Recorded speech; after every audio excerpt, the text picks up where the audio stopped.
Welcome into the Wednesday Bible study here on November 23rd. So glad you're tuning in. You might want to open your Bibles to Matthew 24. We're going to continue our discussion from that chapter that we began last Wednesday in the Bible study. We're also going to get into chapter 25 because it is a continuous text, and the matter of chapter 25 is going to directly help us understand Matthew 24. And so you might want to have your Bibles open and ready. While you're opening your Bibles there, I want to invite you to our in-person Wednesday Bible study. We meet every Wednesday night at 7 o'clock, as I tell you every week, and we'd love to have you come and be in person with us as we sing together the praises of God, and that we pray unto Him and offer our petitions unto Him in prayer, and open up the Bible discussion together, where there is opportunity for questions to be asked, for discussion concerning the text of Scripture. And so we would love to have you come and be with us on that occasion. Also on the Lord's Day, every Sunday, we meet at 10 a.m. for a period of Bible study. We meet at 11 a.m. for a period of worship, where we extol and pay homage unto our Heavenly Father. And then again on Sunday evenings at 6 o'clock, we reconvene for another period of worship. God is worthy. His Son is worthy. The Spirit is worthy. Deity is worthy of our worship. And so we offer it unto Him in spirit and in truth. We seek to only provide in worship what God has authorized. And we would love to have you come and be with us on those occasions as well, every Sunday at 10, 11, and 6. Now, as we turn our attention to Matthew 24, there are a couple things that you need to be reminded of from last week. There are questions that have been spurred in the minds of the apostles. Jesus has moved out of the temple, or is moving out of the temple, after having had some interaction with the Pharisees. Matthew 23 was quite harsh, leveling some condemnation because of the hypocrisy of the scribes and Pharisees, and introduced the idea of destruction or punishment that was forthcoming, and that punishment was going to come upon that generation. Now, as chapter 24 opens up, Jesus and his disciples, or his apostles, are moving out of the temple compound area, and as they're moving through, one of the apostles, or the group of the apostles, begins to take stock of the temple itself and the glorious nature of it.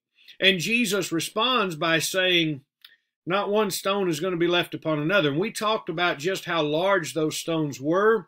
And of course, from the mindset of the Jew, in the stability that they saw within that particular temple and its kingdom, that's God's house. Surely it cannot fall except by the end of the world, or the coming of the end of the world. So they asked the question, when shall these things be? When is it that this temple is going to be destroyed?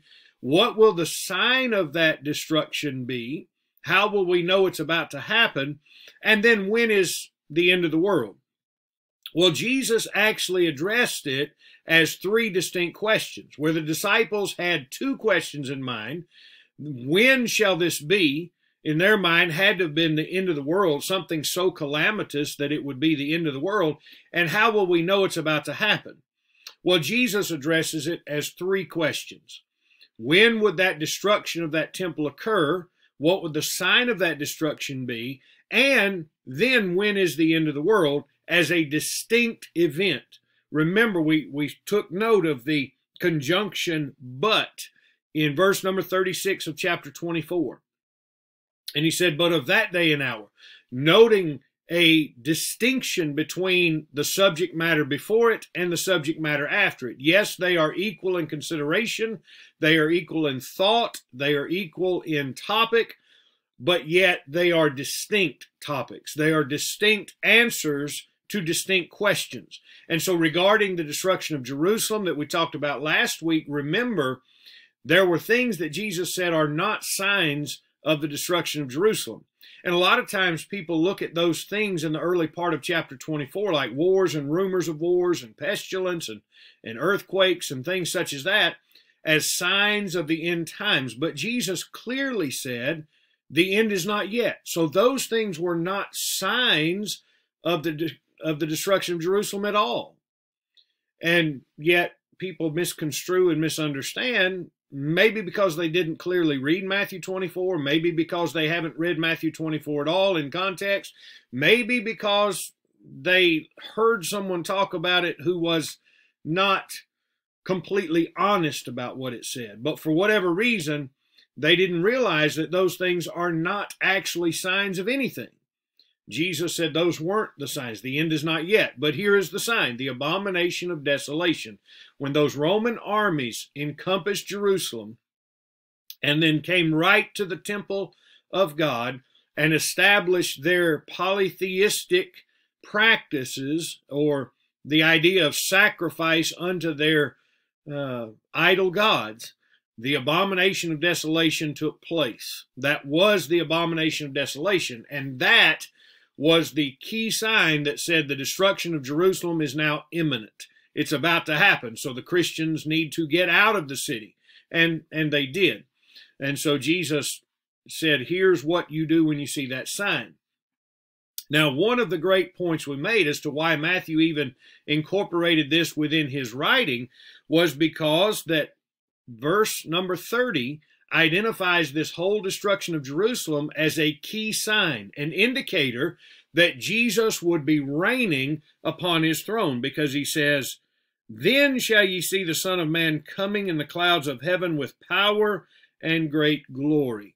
And so a key indication that he would be enthroned. And of course, his throne is in heaven. Peter said in Acts chapter 2 in verse number 36 that that same Jesus whom they had crucified was both Lord and Christ. He was enthroned at the right hand of God in heaven or on high. And so this destruction of Jerusalem was going to be a key sign, or it would be a sign of the ruling authority of Jesus setting upon his throne. So we know that Jesus is currently setting as king over his kingdom. But remember John 18:36, his kingdom is not of this world. It's a spiritual kingdom. And so we don't need to look at it or seek to identify it in a physical way. We need to keep in mind that spiritual nature of his kingdom and the spiritual work of his kingdom. But having said that, we move on now to where we left off, verse number 36. Verse 36 introduces the answer to this third question that the disciples asked. When is the end of the world? And the end of the world is going to coincide with the second coming of Christ. So, as you think about what he says here, he says, but of that day and hour knoweth no man, no, not the angels of heaven, but my Father only. When is Jesus going to come again? Or when is the end of the world? Well, Jesus says, nobody knows. If anybody tries to tell you that on such and such a date the world is going to come to an end, you can mark them down as a false teacher. Because Jesus said, no man knoweth, only the Father. So unless the Father has revealed it, which Jesus said he hadn't, then no one would know when Jesus is going to return and bring an end to this physical world. Peter talks about it in 2 Peter chapter 2 as the elements will melt with fervent heat and the heavens shall pass away with a great noise. This earthly or this temporal, this physical existence is going to come to an end in an abrupt fashion, but we don't know when it is. Jesus clearly says, of that day and hour, concerning the end of the world, no man knows. So there is no sign. And again, we pointed this out last week, that it's interesting that in the early part of the chapter, Jesus said, here's the sign. When you see this, you'll know it's time to get out of Jerusalem. But regarding this coming, he says, there is no sign. So a clear distinction in the answer. So of that day and hour knoweth no man, only the Father. Now, concerning that day, Jesus also has now talked about the things that will be occurring. And you'll notice in these passages following that these are everyday activities. And he compares it to the days of Noah. Notice in verse 37, he says, but as the days of Noah were, so shall also the coming of the Son of Man be. Well, you have to be familiar with Genesis chapter 6, 7, and 8.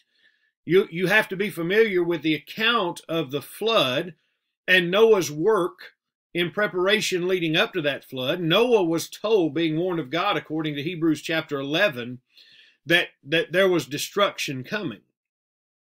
There was going to be a judgment. There was going to be a verdict rendered against the world in which there would be a cataclysmic or a massive destruction of humanity.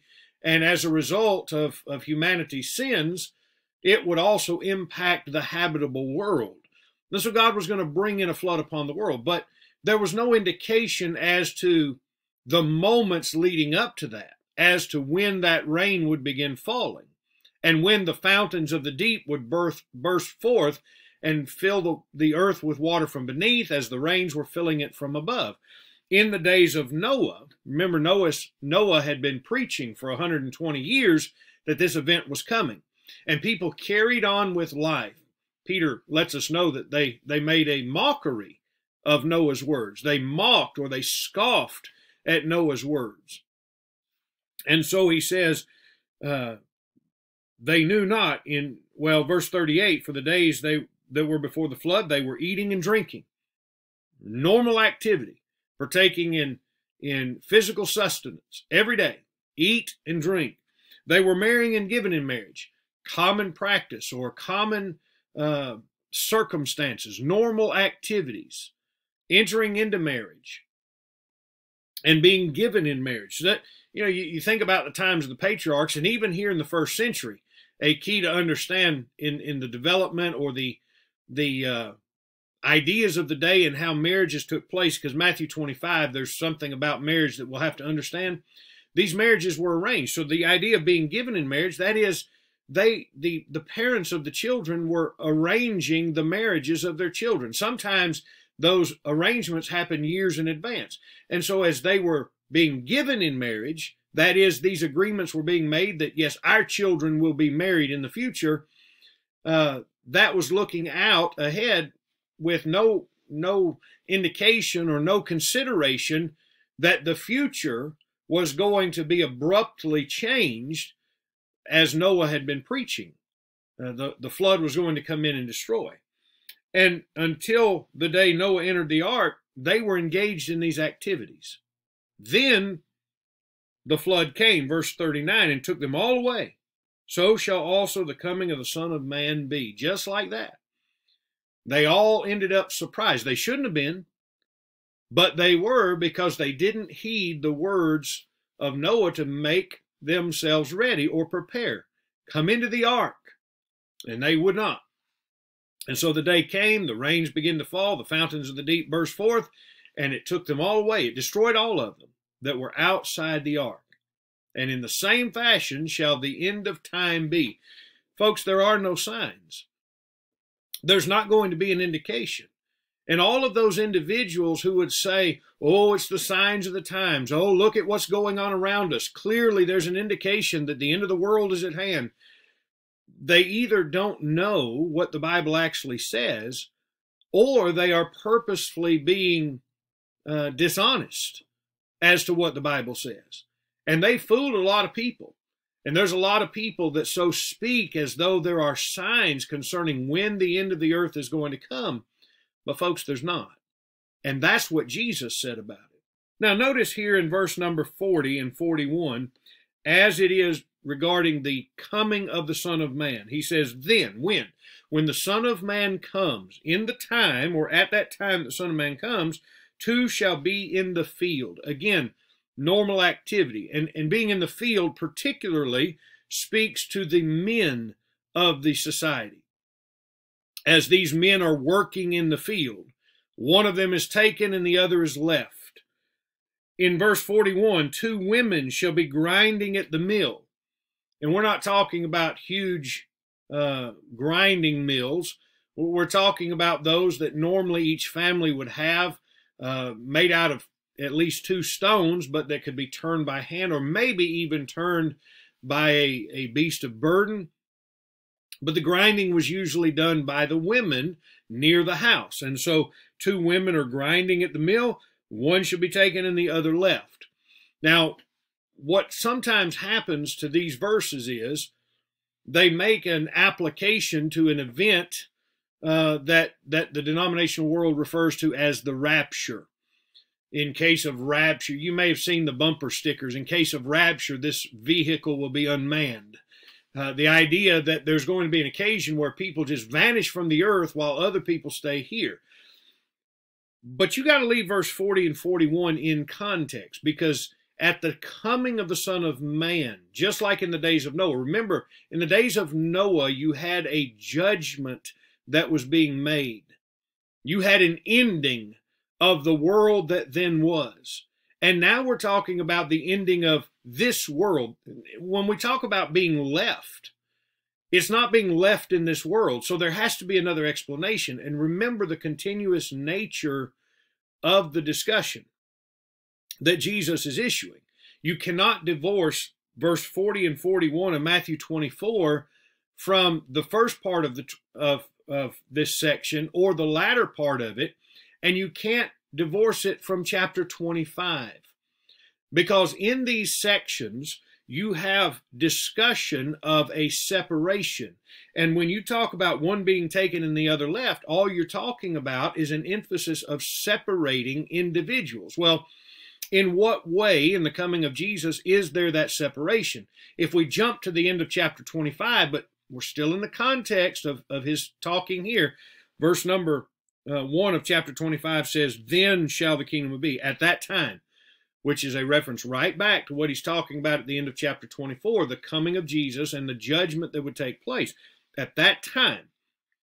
Well, at the end of chapter 25, dealing with that same time, you have the speaking of a separation of sheep and goats.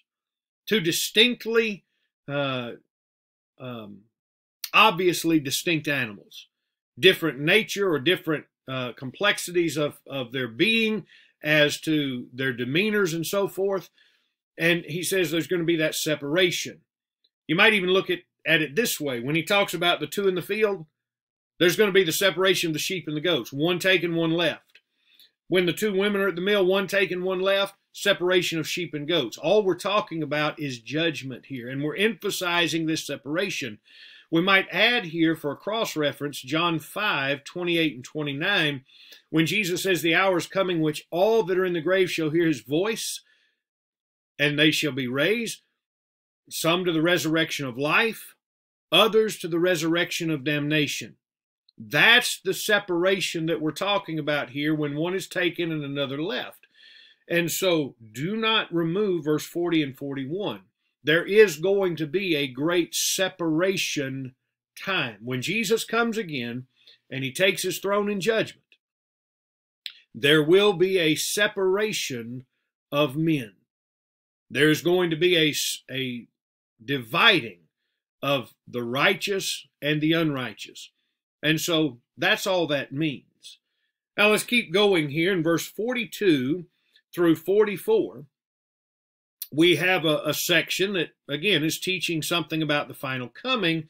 And now he's going to use an analogy of the goodman of the house. He already talked about his coming as being without warning, or not without warning, but without sign. We're being warned here in a general way. He is coming. But there's not going to be an indicator of when he's coming. And so now he's going to emphasize that with the thief coming against the home of the goodman, or the good man. He says, "Watch therefore." That is, be on guard, or be ready for this coming. "For ye know not the hour your Lord doth come." You don't know when Jesus is going to come again. So you need to be in a constant state of preparedness. You need to be in a constant state of ready for his return. Noah was in a constant state of ready. He was preparing the ark. He completed the task of building the ark. He was preaching to others to let them know of the impending doom and how salvation could be received. He himself, his wife, his sons, and his sons' wives, all were ready. And when the Lord said, "Enter the ark," they walked right in because they were ready. They were prepared. They didn't know when that call was going to come. They just knew it would be. So they stayed in a constant state of ready. He says, you watch therefore, because you don't know when Jesus is coming again. So be in a constant state of readiness or preparedness for his coming. Know this, he says, that if the goodman of the house had known in what watch the thief would come, he would have watched and would not have suffered his house to be broken up. So if the house owner, the goodman of the house, if the one who owns the house and is the chief protector of that household, if he knew precisely when the thief was going to try to breach the premises, he would have been ready, he would have been vigilant, he would have been waiting for him to attempt it and stopped it, and then his place wouldn't have been broken into. And so he says, therefore be ye also ready. Just like the goodman of the house would be in a constant state of ready or preparedness to thwart any effort of a thief, he would impart security to make sure the house would not be broken into, because he would know exactly when it was coming, so he would constantly be ready. So you and I need to be ready, because we don't know when Jesus is going to make his appearance. We don't know when he's going to come again. That's the great lesson. In this section of Scripture, we might think about it this way, just to kind of firm it up, or in order to kind of categorize our understanding here. Jesus presents the fact of his coming. The language that he uses, watch therefore, you don't know when it's going to happen, know this, be ready. All of this is language that assures us he's coming again. There is the fact of his coming. The language that he uses, the way he speaks, demands his coming. It's going to happen. It's a fact. He also stresses the importance of watching, being ready, because you don't know when. He talks about the unexpectedness of it. You can always have in mind that a thief could break in, and thus take precautions to make sure it doesn't happen. But when it does happen, it always has that unexpected feel to it. You just didn't expect it. And he also speaks to the suddenness of it. The expectation or the unexpected nature of his coming, if you're not watching or not being constantly prepared, the suddenness of it. In an hour you expect not. Don't let your guard down. Otherwise, the sudden nature of it will leave you in an unprepared fashion. It also presents to us that preparation can be made. When Jesus says, therefore be ye also ready, he is saying it's possible to be ready for his coming. And so that's what Jesus has to say. Now, in verse 45 through 51, Jesus is actually going to advance the idea. He says, be ready, but now we're going to answer the question, who is ready? Who is it that would be ready for his coming? Well, he says, who then is a faithful and wise servant? The one that's ready is faithful and wise in his service unto the master. He says, whom his Lord hath made ruler over his household to give them meat in due season. This servant has a responsibility to take care of the household of his master. And the ready or the faithful servant is the one who is tending to the work the master gave him to do. Who's going to be ready? Well, the one who is actually attending to the work that the master gave him to do. Blessed is that servant whom his Lord, when he cometh, shall find so doing. Doing what? Well, doing what the master had given him to do, fulfilling his responsibility. Whatever the work the master has for us to do, in order to be ready, we have to be doing it. Now, this text doesn't necessarily advance precisely what that work may be. Right here in verse 45 through verse 51, however, it gives us the general perception that there is a work to do. There's something that Jesus wants us to be doing up until the time he comes back. And thus we need to inquire as to what that is, and that's what the rest of the New Testament is going to help us with. And then we're going to commence to do it and stay active in doing it. So here's the contrast. Remember, one taken and one left in verse 40 and 41? Well, here he gives further explanation. There's a blessed servant who's doing. He's taken. He's the one that the master is going to reward. However, in verse 48, and if that evil servant shall say in his heart, my Lord delayeth his coming, that is, because the master hasn't already come, he just slacks off. He assumes that the master's not going to come, and he doesn't busy himself with the work of the master, and shall begin to smite his fellow servants, and to eat and drink with the drunken. The Lord of that servant shall come in a day when he looketh not for him. He'll be surprised, because he's not looking for him. He's not preparing himself. He's not making himself ready for the return of the master, and thus he is shocked. He is surprised when the master comes. He's caught off guard, and he's caught not doing what he was supposed to be doing, and caught in the act of inappropriate behavior. And the master shall cut him asunder, one taken, one left. This unsuitable servant, or this servant that is evil, who is not doing the will of the master, he is going to be punished. And so shall cut him asunder and appoint his portion with the hypocrites. There shall be weeping and gnashing of teeth. He will reward him as he does with the hypocrites. Think about, even going back to Matthew 23, that condemnation. A great parallel could be made between the punishment to them and the punishment now to those that would not be about the Father's business, who would not be doing the work of the master. So Jesus gives two, we call them parabolic seeds, two examples to explain his coming. One says, we don't know when. So it warns us to be always ready, always vigilant, always prepared. And then it tells us how that preparation is to be made. Who is the ready individual? Well, the one who has busied himself or herself in the work of the master, in the service of the master. So that's chapter 24 as it brings us up to the end with verse 51. But we have verse 1 of chapter 25 that is clearly going to connect our discussion.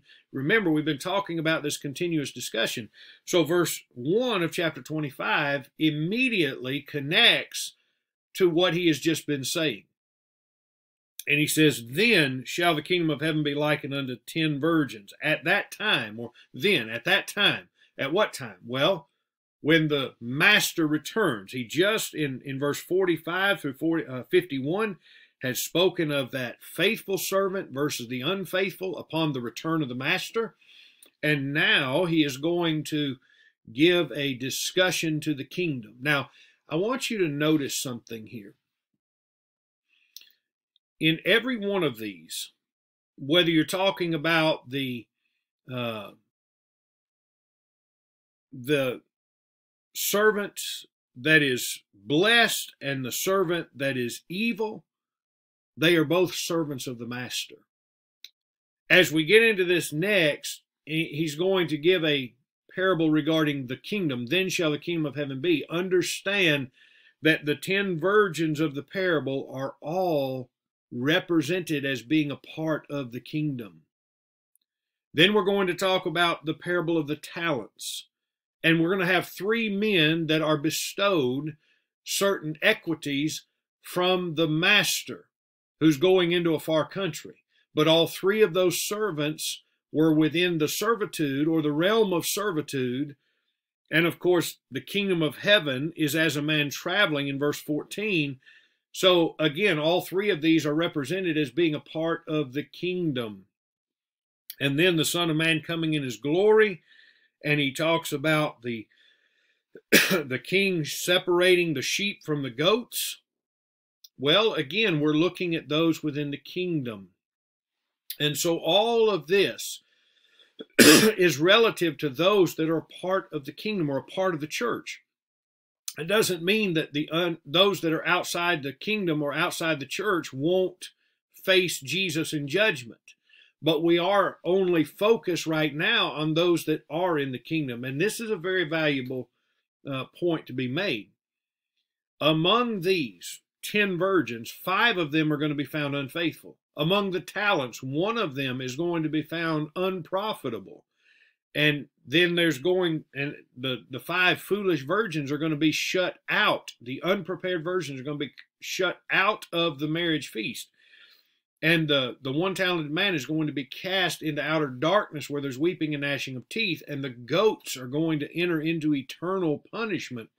And so it is possible to be a citizen within the kingdom and yet miss out on the reward of the kingdom.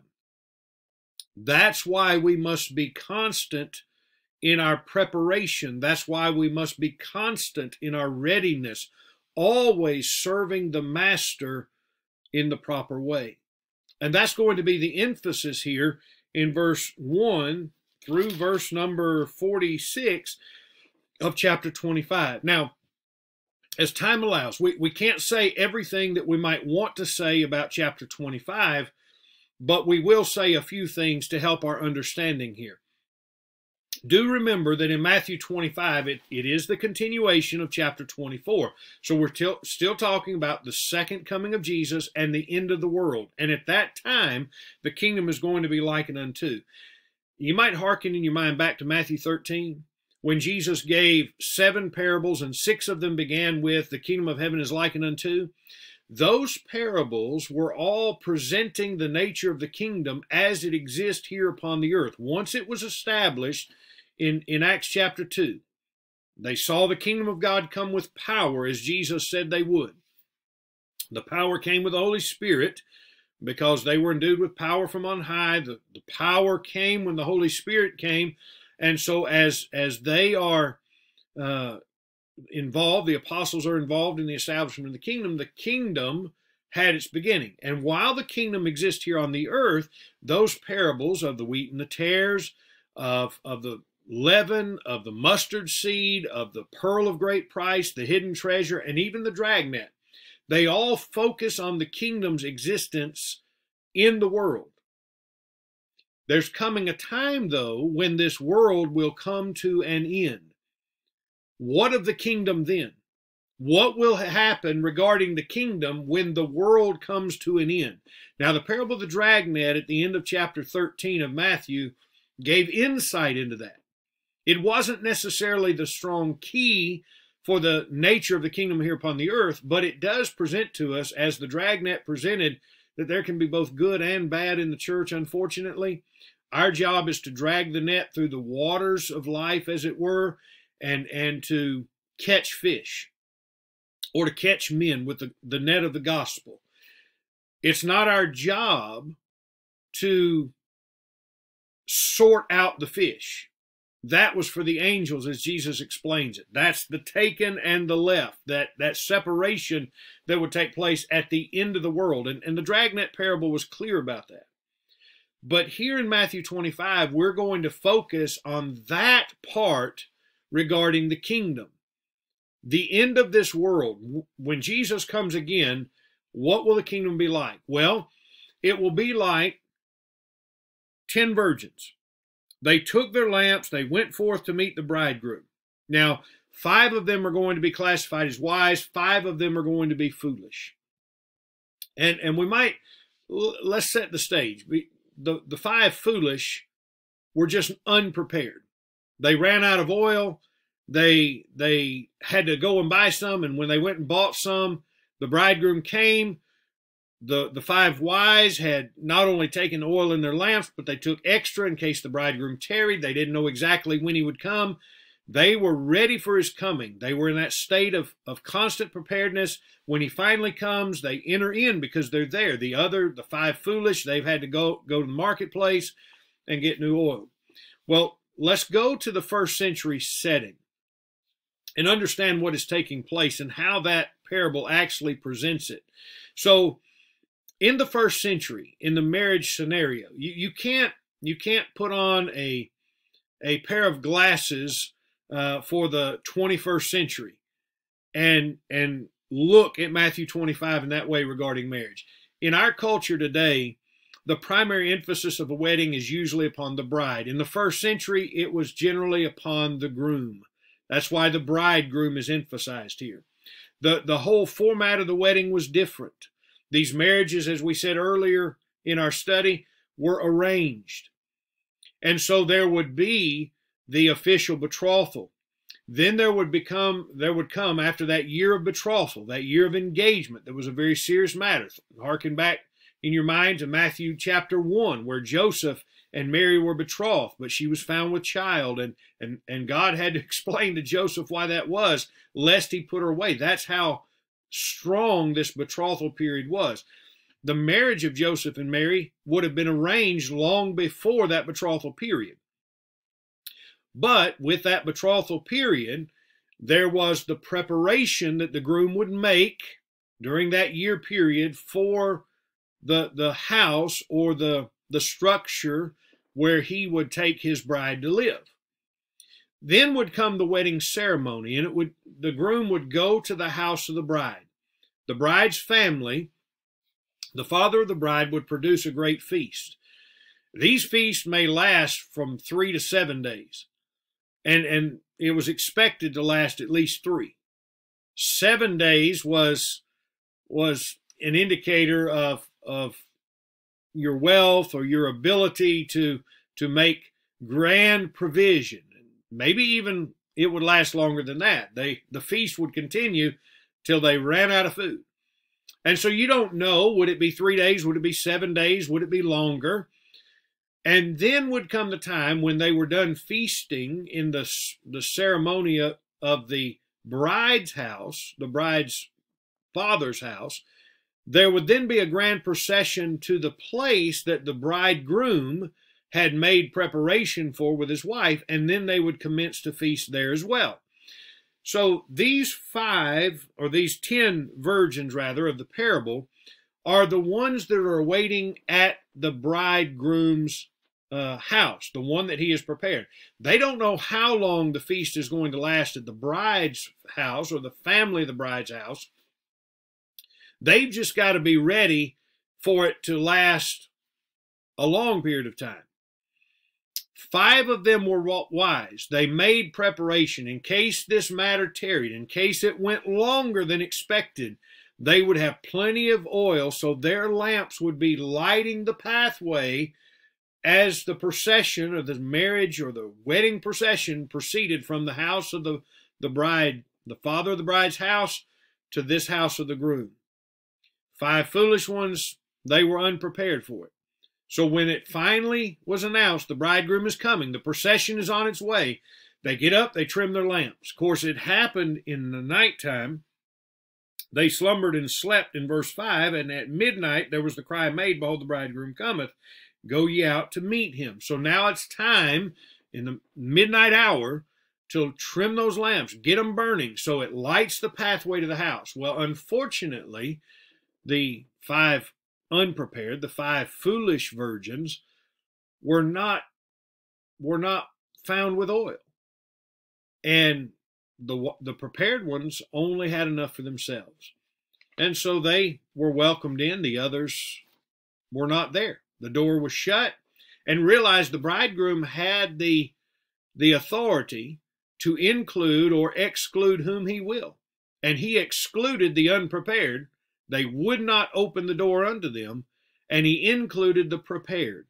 And so it's really just another way in which verse 45 through verse 51 were presented. Verse 45 through 51 talk about being about the master's work. And here, this preparation is continuous.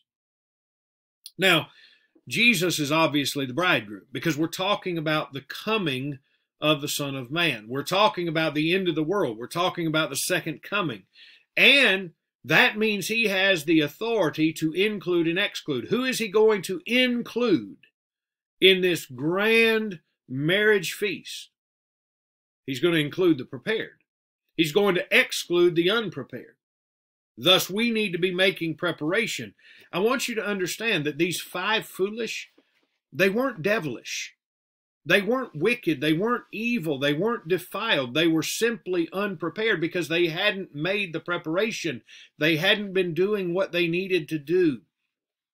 They made a little preparation, but they were still lacking. And notice 4 other things here. As it goes to that point of Jesus coming again and our readiness, There was a time to prepare. There was ample time to be ready because 5 of them were ready. You have time to get ready for the coming of Jesus, but you have to be about making yourself ready. Preparations, number 2, cannot be made by others. What the wise virgins had done could not be submitted for the 5 foolish virgins. What others do will not suffice to make you ready.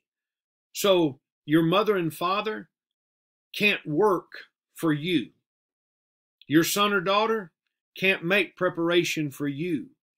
The preacher can't do it. The elders can't do it. No one can do for you what God expects you to do for yourself. And so the 5 foolish virgins were responsible for the 5 foolish virgins, each one for himself, and they just weren't prepared. And the preparations of others couldn't suffice. Good intentions were not sufficient. You must say that these 5 foolish virgins had good intentions. They were there. They wanted to welcome the bridegroom. They intended to be ready, but their good intentions didn't pave the right road. And so they were left outside, even though they fully intended to honor the bridegroom. They ultimately didn't honor him, and their intentions didn't suffice. The end result was they were locked out. So you have time to prepare now. And the preparations cannot be made by others for you. In preparation, what do you lack? Jesus has laid the groundwork, and he's told us what we must do. We've got to hear his word, because that's where faith comes from. And Jesus said we must believe in him. We must have confidence in him, trust him, that what he says we must do. And he says we have to repent. And we must confess him before men. And Jesus even said we had to be baptized. Is that what you're lacking? We're baptized into his death, Romans 6:3 and 4. We contact his blood, which is the remedy for sin. We are bearing the old man of sin according to Romans 6:3 and 4, and we rise to walk in newness of life. Is that what you're lacking? Is that the preparation that you haven't yet made? Remember, if Jesus comes and you stand there unprepared, having not heard his word, having not believed it, having not repented of sin, having not confessed him before men, and having not been baptized, just like the 5 foolish virgins, you'd be locked out. Is it another matter of faithfulness, another element of faithfulness you haven't done? Just like the 5 foolish virgins, you would be locked out. We must be working and preparing now. Just like Jesus said, I must work the works of him that sent me while it is day. The night cometh when no man can work. We have a time to prepare, and we need to be doing it now. Remember, you're not going to have time when Jesus comes again, because it will come in an hour you don't expect. It will come in an hour you think not. It will come in a moment, and then there won't be time to prepare. This bridegroom came. When the announcement was made, he's coming, it was too late for those 5 foolish virgins to make preparation. So now, today is the day of salvation, as Paul said in 2 Corinthians 6 and verse number 2. And so we have the great lesson of the parable of the virgins. Jesus is coming. It's certain. We don't know when, but for that reason, we need to be in a constant state of preparation. You have the parable of the talents, where you have a man traveling into a far country who called his servants, delivered unto them his goods. He allocated his goods, and it was their responsibility to advance the master's cause. It was their task to utilize their ability, because each man was giving according to his ability. Notice, he gave one 5 talents, another 2, and another 1. Every man according to his several ability. Whatever his ability was, it was levied upon him a responsibility to work for the master. One man had ability, so he was given 5 talents. He had ability to handle those 5 talents, the allocation of those goods. One man, his ability allowed him to have allocation of 2 talents, and another man, his ability of 1 talent. And so obviously, not everybody has the same abilities, but we all have ability. We all have some level of ability. And whatever that ability, it needs to be utilized to advance the kingdom. It needs to be utilized to advance the cause of the master. In this case, Jesus is the master traveling into a far country. And it gives to us the understanding Jesus left this earth. He is sitting at the right hand of God in heaven, but he is coming again to receive his own. And so in that time that he comes, he is going to reckon with his servants. He's going to cause them to account for how they've fulfilled their responsibilities. Now, notice in this, each man received something. That meant each one had responsibility to fulfill. Each man was given according to his ability. Not all the same thing. Not all had the same responsibilities. But they all were responsible for what they were allocated. And all of us are responsible in the same fashion as they received according to their ability. Now, again, we don't have time to fully elaborate on this, but I do want you to notice this. When we come to this one talented man, of course, the 5 talented man, he had utilized that which was allocated. He gained for his master, so he advanced the master's cause. He gained 5 talents. He was told, well done. He had done his job well, and thus he was rewarded.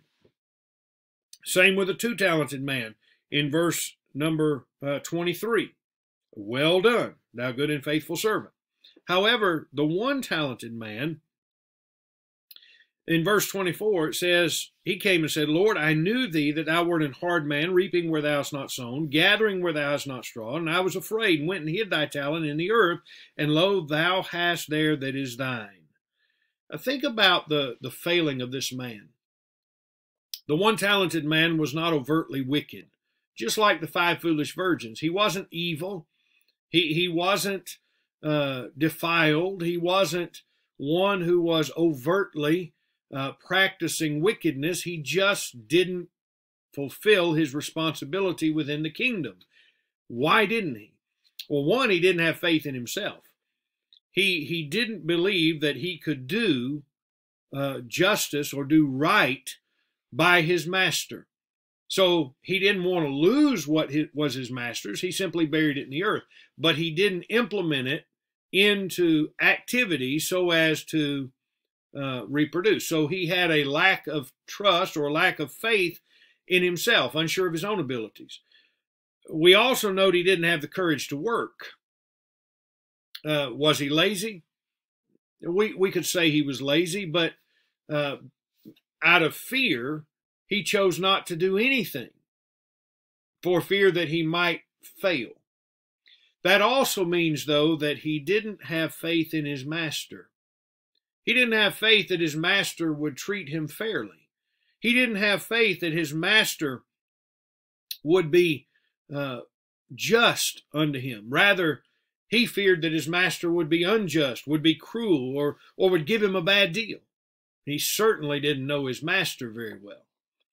And so because this man didn't have faith in himself to utilize his abilities to carry out his responsibility, and he didn't have faith in his master to treat him fairly, the man did nothing.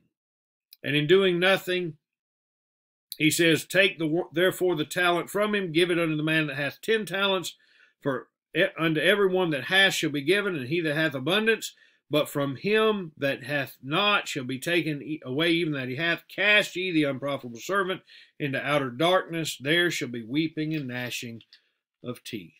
This man was punished because he did not do anything in the kingdom. He had responsibility, and he had the ability to carry out that responsibility. He just didn't do it.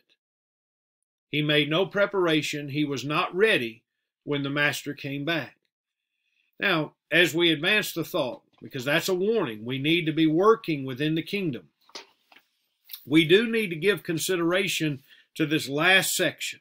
In verse 31, when the Son of Man shall come in his glory and all the holy angels with him, then shall he sit upon the throne of his glory. When he comes, he is coming in judgment. That is going to be a key work, the work, when Jesus returns.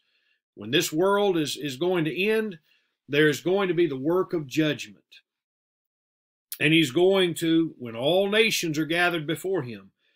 Now, notice we're not just talking about the destruction of Jerusalem.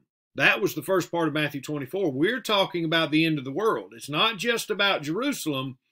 It's about every single nation in the world. He shall separate them one from another, individuals one from another, as a shepherd divideth his sheep from the goats. There's quite a difference or a distinction in these two animals. With the lamb, the meekness and the trust in the shepherd, the goats being wild and even at times stubborn, difference in their nature and activity. And so a separation of the sheep from the goats. The sheep are told, being on the right hand, come ye blessed of my Father, inherit the kingdom prepared for you from the foundation of the world. And then he talks about things that they did. I was hungered, you gave me meat. Thirsty, you gave me drink. Stranger, and you took me in, or foreigner. And not one familiar with or from that area. You took me in. Naked, and you clothed me.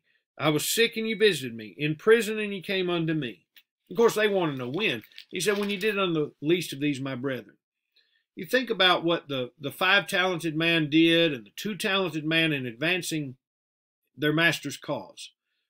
What they did was not some extraordinary feat. It wasn't some great thing. You know, hearken back to Naaman in 2 Kings chapter 5. He thought that the man of God would tell him to go and do some great thing like advance an army and defeat a nation. Some great act of valor. But it was something simple like go and bathe in the Jordan River 7 times. And that didn't sit well with Naaman. And some people think that what they do in the kingdom must be some big, outlandish, extraordinary thing. But Jesus says, just a cup of cold water. Someone's thirsty, give them something to drink. Someone's hungry, provide them food. Someone's sick, attend to them, help them. Someone's in prison, visit them. Just, even small things. H. Leo Bowles, commenting on this particular section, says these are 6 things that cover the scope of the physical provision that could be made. 6 conditions that anyone could find themselves in, the whole scope. And he also points out its continuous action, but just the idea that attending to the physical needs of others, the spiritual needs of others, is all that we are asked to do. Work in the kingdom. And if we're not going to do that, he says, separate the sheep from the goats. The goats are not doing these things. The sheep are doing these things. And so we might simply ask the question, what are you doing to ready yourself for the second coming of Jesus? We know he's coming, but we don't know when he's coming, which means we have to be in a constant state of preparedness, a constant state of preparation. What do you lack to being ready? If Jesus were to come this very hour, would you be more like the 5 and 2-talented man? More like the prepared, wise virgins? Or would you be found more like the 5 foolish, unprepared, not ready, lacking something, and then be shut out? Jesus is coming. No doubt about it. It's a fact. But are you ready? Because if you're not, you'll not take part in the grand reward, in the grand homecoming, in the grand come ye blessed of my Father, inherit the joys prepared for you. You think about the the coming of Jesus, we don't know when, but we need to be constantly ready. You ready for Jesus to come? What if he had come an hour ago? What if he had come before you started listening to this Bible study? Would he have found you watching? And would you have been the faithful and wise servant? Or would you have been the wicked servant, the evil servant that would have been cast out? May God bless us as we seek to prepare, as we stay in a constant state of readiness for his return.